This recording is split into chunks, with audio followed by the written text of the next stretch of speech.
What is up, guys? Rick Kakis here, and today we have an absolutely huge video, and that's because Bungie's official live stream detailing the changes coming to Destiny, the massive changes coming to Destiny with the next Sandbox update, patch 2.5.0.2 has just concluded.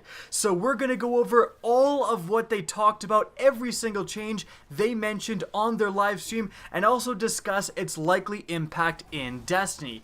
I think I'm right in saying the PvP meta is going to shift. There's going to be a huge shift. Like, hold your shift keys, guys, the whole video, because seriously, things are going to change. There was a lot of great changes. There was some stuff I'm still potentially concerned about, but regardless, change is coming to PvP, thank goodness, and actually some PvE stuff as well, so let's get right into it. Now guys, before we break all of these changes down, if you enjoy this content, please remember to support it by liking, commenting, and especially sharing. It's a very simple thing to do, but it really helps me out. So let's get started. Firstly, Bungie talked about how they determine the state of the Crucible, where they look for feedback. The things they mentioned were, firstly, data. They look at a lot of different factors like usage and determine if changes need to be made. Next, it was mentioned that a gut feeling was also responsible for some changes, not sure about that one, but they also mentioned that they look on Reddit a lot for suggestions as well. So that's kind of an interesting look into where Bungie is getting some of these ideas for these changes. And in fact, let's now go over the 3 graphs that they showed on stream. And these graphs are really a great illustration of what Bungie sees when they're looking at the said data in order to make changes. So firstly, we have this usage graph. This is broken down by what is being used by what subclass. And as you can see, this really should surprise no one. Pulse rifles, very high usage pretty much across the board. Hand cannons remain very high usage across the board.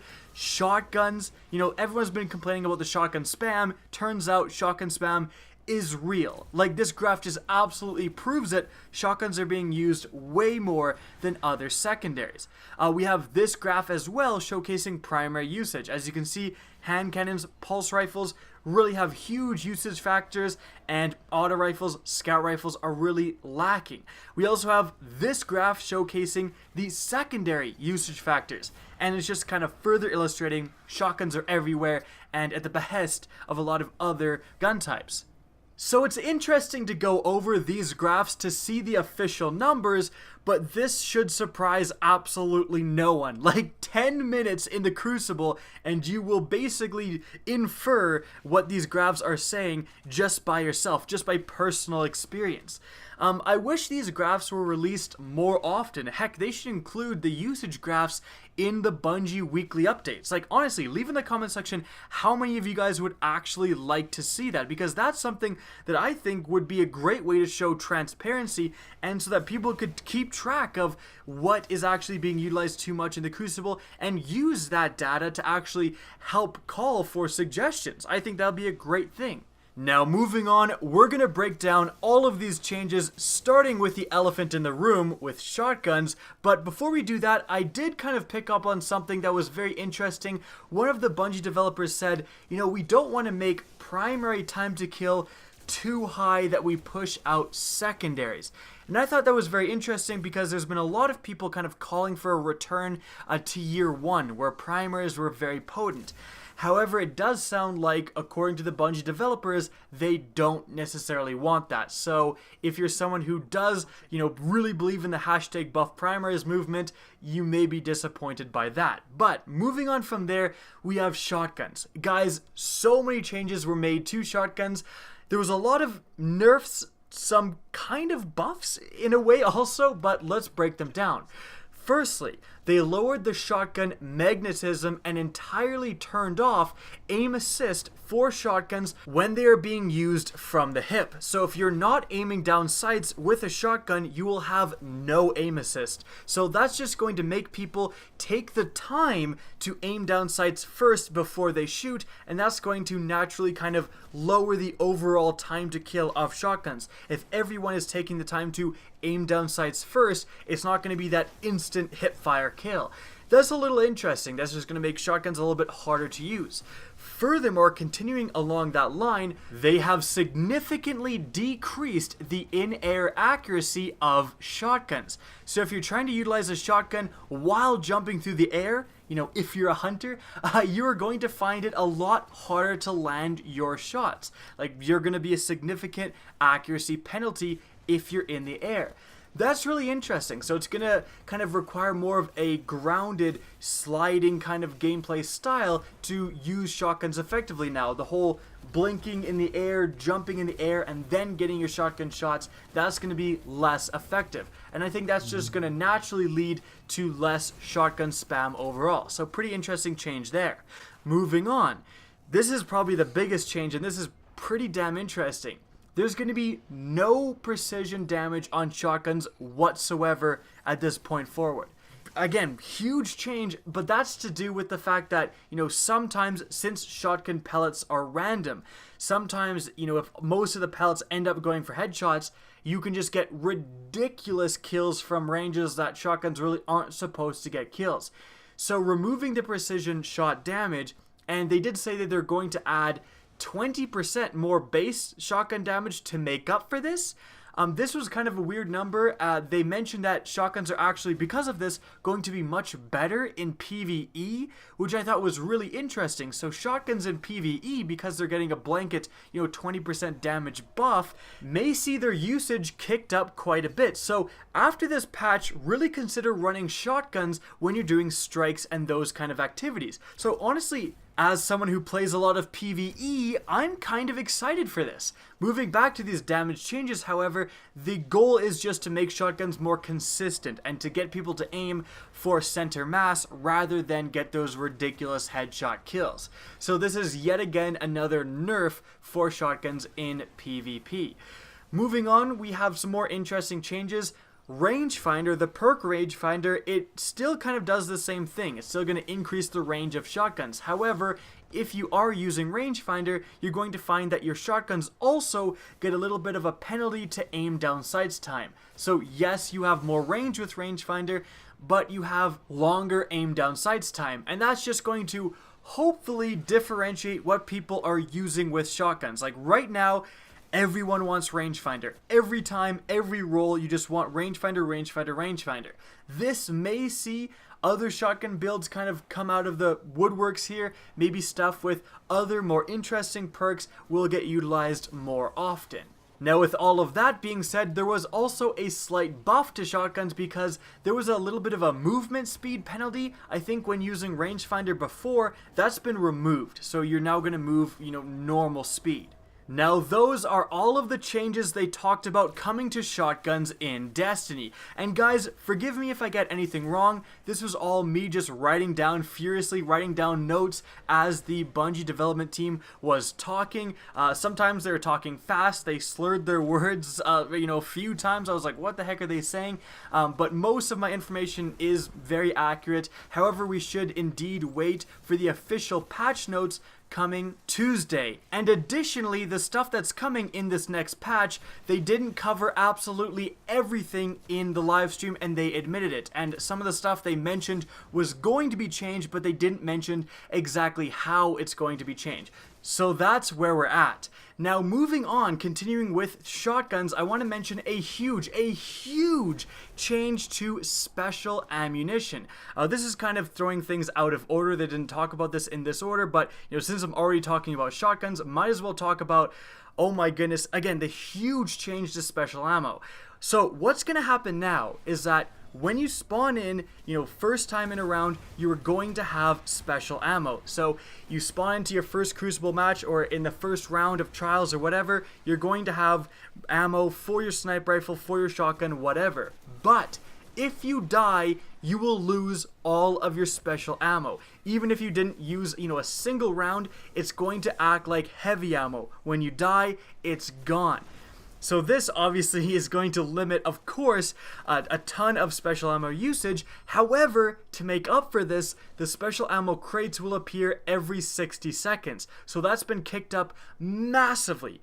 So it's kind of weird. It's not necessarily a nerf. Well, it is a nerf, but it's completely counteracted by the fact that special crates are going to be spawning so much more often. So there's actually going to be an abundance of special ammo, but you're just going to have to get to it. Like, you won't spawn with it after you're killed. You're going to have to fight your way with primaries to the special ammo, get it, and then use it for that life.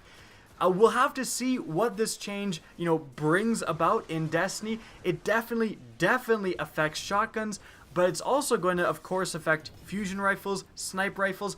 It's such an interesting change that I don't know how I feel about it. Like, I was saying earlier that I'm not 100% in favor of a special ammo nerf because, shotguns are the problem, not sniper rifles, certainly not fusion rifles. But honestly, this change isn't even a nerf so much as it's a change in gameplay dynamics in the Crucible. So I'm going to kind of hold off on making a judgment just yet. We're going to have to see what happens from this change, but it's a huge change regardless.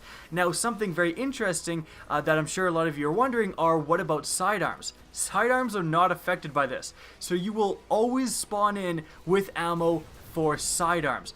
That makes them so much better without actually buffing them. So sidearms are going to be the only special weapon now that actually consistently gets ammo. So I guarantee their usage is going to go basically, not necessarily through the roof, but certainly a lot higher than it is now. So people already using sidearms, you're in luck. Now, moving off of secondaries, let's talk about changes to primary weapons. Firstly, pulse rifles. We're all interested in seeing what Bungie is going to do with the other elephant in the room, well, I should say the dragon in the room, with the Clever Dragon. So, there was a little bit of a nerf to that archetype. The Clever Dragon archetype, so that includes the Clever Dragon, the Grasp of Malak, and the Waltz, their rate of fire has been reduced by 7.75%, which basically means it's one extra frame added between your shots. That's interesting. I'm sure they'll still be quite good, but a blanket nerf to that archetype, it does make sense. It was kind of the clearly ultimate pulse rifle archetype, so we're gonna have to see what that change actually results in. I don't think that's gonna be a drastic enough change to massively reduce their usage per se. I'm sure people will still be utilizing the Clever Dragon archetype, but it's an interesting change nonetheless. Hopefully this will kind of get more diversity into the pulse rifle archetypes, just get more pulse rifles that aren't part of this fastest firing archetype being utilized. Now, aside from that, a lot more changes were made to pulse rifles. Firstly, high caliber rounds on pulse rifles, their effect has been reduced, and the base flinch for pulse rifles has been reduced too. So pulse rifles are no longer going to be the absolute flinch machines, especially the Clever Dragon archetype, as they currently are. I think that's good. The pulse rifle flinch was so oppressive to play against that it really kind of pushed scout rifles out of the meta. Why would you use a scout rifle when you could use a pulse rifle that was better than scout rifles in close range and could totally go toe-to-toe with them in long range? So hopefully this will actually just naturally make scout rifles much more usable.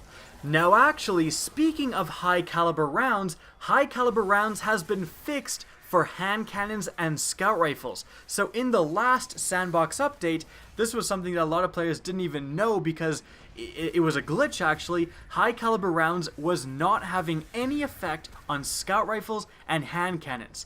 So now that's been addressed. So now when you have a scout rifle or a hand cannon with high caliber rounds, you are going to get that extra flinch.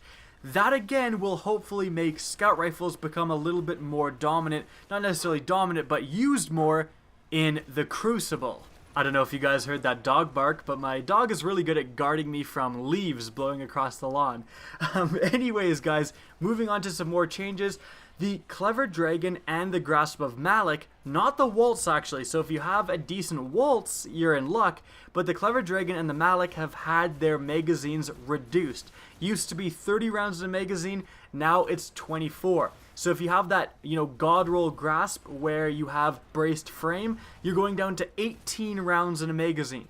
That's a pretty substantial nerf. Again, they're still going to be quite powerful for that first engagement, but don't expect to get as many double kills with your Clever Dragon. You're going to be reloading it a lot more. And it kind of makes the less good Clever Dragon and Grasp of Malik rolls, the ones with, small bore perhaps, a little bit better because you're still having a pretty potent gun and you're not just destroying the magazine count. Small bore does still reduce the magazine, so that's unfortunate, but we're going to have to see what this change means for that archetype. Now moving on, the last change made to specifically pulse rifles was that they increased the rate of fire of the lowest rate of fire damage archetype of pulse rifles, which is the Blind Perdition Spare Change archetype, by 5.3%. This, it's going to increase their lethality. They shoot faster now, they have a better time to kill, but this change was absolutely unnecessary and will have essentially no effect on gameplay. And the reason being is because these just did not need a rate of fire increase. These needed a damage increase. If you're using the Blind Perdition, you're going to do 34 damage for a headshot, which means that you have to land every single shot in both of your bursts to the head. You cannot miss to get the kill. So they needed a damage buff. They needed a little bit more consistency. They did not need a rate of fire buff. The rate of fire buff will not make a difference in the fact that if you get one body shot, you are completely screwed with that archetype. So I don't know why they made this change. It's unnecessary and it won't make a difference. Moving on from there, however, speaking of pulse rifles, auto rifles, and scout rifles have all had their in-air accuracy increased. So when you're using a pulse rifle, when you're using an auto rifle, and when you're using a scout rifle, and you're in the air, like jumping through the air and engaging an enemy, they're gonna all be more accurate. Now, they're not increased in accuracy in the same magnitude. For example, auto rifles are going to get a bigger in-air accuracy than scout rifles, but regardless, they're all going to be increased. So that's definitely interesting. It's going to lead to hopefully more mobile and aggressive gameplay tactics with these weapon types, especially auto rifles. I hope auto rifles are substantially effective, better in-air accuracy with that kind of close-range archetype that can consistently keep shooting. That is a big boon to them, so hopefully they will get substantially better from this. Now, speaking of auto rifles, yes, they have been buffed. Auto rifles are getting the following changes. Firstly, the headshot multiplier on auto rifles has been increased from 1.25 to 1.3 times. So that's just a blanket buff to all auto rifles. I think they said that this means that the Doctrine of Passing archetype will kill in one less shot if you're getting all headshots, I think. Now, getting all headshots with the Doctrine archetype is a pretty tall order, but nonetheless, this is a damage increase, so that's good. Furthermore, they increase the base damage of the highest damaging archetype, so that's something like the Shadow Price. Now, this is pretty damn interesting. That archetype has been, well, very underused, not performing great for such a long time. Hopefully, the increase to the headshot multiplier and the specific damage buff to just this archetype's base damage will be enough to kind of bring it out of the shadows. I actually remember seeing they were shooting one of the guys just in the stream in the head with it was the raid auto rifle, so it was getting the focus fire bonus and he was doing 35 damage. I believe now it currently does like 33 or 34 damage, so it has been increased. Maybe even the focus fire, if it's increased by a certain amount. Just an increase of 1 or 2 damage is enough to kill in one less shot, and that is enough to make, those guns substantially better. So, will auto rifles finally be usable again? Well, hopefully. It's good news to hear that they're getting a blanket buff, and then specifically an archetype that was really struggling is also getting some extra help. So maybe break out those doctrines, break out the shadow prices, because again, they have gotten better. But it remains to be seen. These aren't massive buffs, they're actually pretty small, so we will have to wait and see. Moving on, the last primary gun type that was affected, hand cannons. Hand cannons got some nerfs and also some buffs. There was some pretty interesting gameplay changes. Firstly, the initial shot accuracy of hand cannons has been significantly increased. So I'm sure a lot of you guys know about the hand cannon ghost bullets, where you put your reticles right over a guy's head, you shoot, and it just misses for like no reason. The first time you shoot an enemy, that is going to basically not happen. They said that they've reduce that down to where it was in year 1. So the first time you shoot someone with again with that first shot, it's going to go to exactly where you're aiming basically every time. The follow-up shots will still bloom like they normally do, but this in total will make hand cannons more effective. However, to counteract this pretty big buff, there's also been some nerfs. Firstly, they reduced the base range by hand cannons kind of all around by 5 meters. Now this includes the aim assist and aim magnetism, kind of like the sticky aim of your sights on targets, and they've mostly reduced the aim assist factors for the higher range palindrome archetype and style of hand cannons. So no longer are they going to be kind of as easy to use and as effective at those longer ranges. And in fact, kind of to hammer that point home, hand cannons used to drop off to 50% damage. Now they drop off to 33% damage. So your effective range is a little bit lower, and hand cannons are going to drop off, a lot further than they did. So it's basically no longer is your palindrome going to be a sniper rifle. It's actually going to be relegated to what it was supposed to be in those kind of closer medium range engagements. So again, it's very interesting. There's a significant buff with the first shot accuracy, and those are some significant nerfs with the range penalties and range drop-offs. So we're going to have to see where this kind of makes hand cannons end up. Quite frankly, although everyone was complaining about pulse rifles, hand cannons, you saw from the charts, had basically just as high usage. So something needed to be done to kind of make them a little bit less dominant, I believe. Now moving on from there, those are all of the changes to the primary and special weapons, including special ammo, all of that stuff. They did talk a little bit about some changes to subclasses. Firstly, Blade Dancer. Hungering Blade has been nerfed a little bit. Essentially, before, when you were in your Blade Dancer super and you're running around cutting people up, you regen health with Hungering Blade so fast. In fact, they talk about how you regen your shield and your health. So you just instantly get your shield back, and it was basically impossible to kill someone after they triggered Hungering Blade. Like, you do all this damage, and then your idiot teammate would walk in front of them, they'd kill your idiot teammate, and then they're back to basically full health, and they've got shields, and you're like, oh my goodness, like, what more do I need to do? So now, you actually gain a bigger chunk of health. So it wasn't necessarily a nerf per se, but you just don't gain health and shield. So it was a nerf. What am I saying? It was a nerf. You're going to gain a bigger chunk of health, but you're not going to gain that health and shield, so it's going to make you a little bit more vulnerable. You're going to be able to be killed even after you trigger that Hungering Blade perk. Further than there, a huge change. Like, guys, this is huge. Throwing knives, the gunslinger melees, now deal solar damage. Yes, after 3 years, throwing knives finally deal solar damage. It was absolutely ridiculous that you were playing the hunter using this solar subclass and it wasn't, its melees didn't do solar damage. Now, this has actually opened up some huge possibilities when it's actually Solar and Brawler right now, the time I'm recording this video. Unfortunately, that'll end by the time this buff actually hits Destiny, but if it's ever Solar and Brawler before, throwing knife based subclasses with the hunter now got so much more effective and so much more fun to utilize in strikes and in other activities. So that is just awesome. Thank goodness they finally changed this, and this again is really going to open the potential for more throwing knife based builds to be actually viable in certain activities. Now moving on to Warlocks, the Stormcaller melee range has been reduced. Yes, Thunderstrike will no longer map you. You won't be getting meleeed basically in the tower after you already quit a match. So that is pretty good. Essentially, they said they're going to lower it to where it's more realistic and it meets the other subclasses. So honestly, I'm in favor of this because I normally don't play Warlocks. I know some Warlocks out there who main it are going to be not too happy about this change, but I think a lot of us will be breathing a sigh of relief.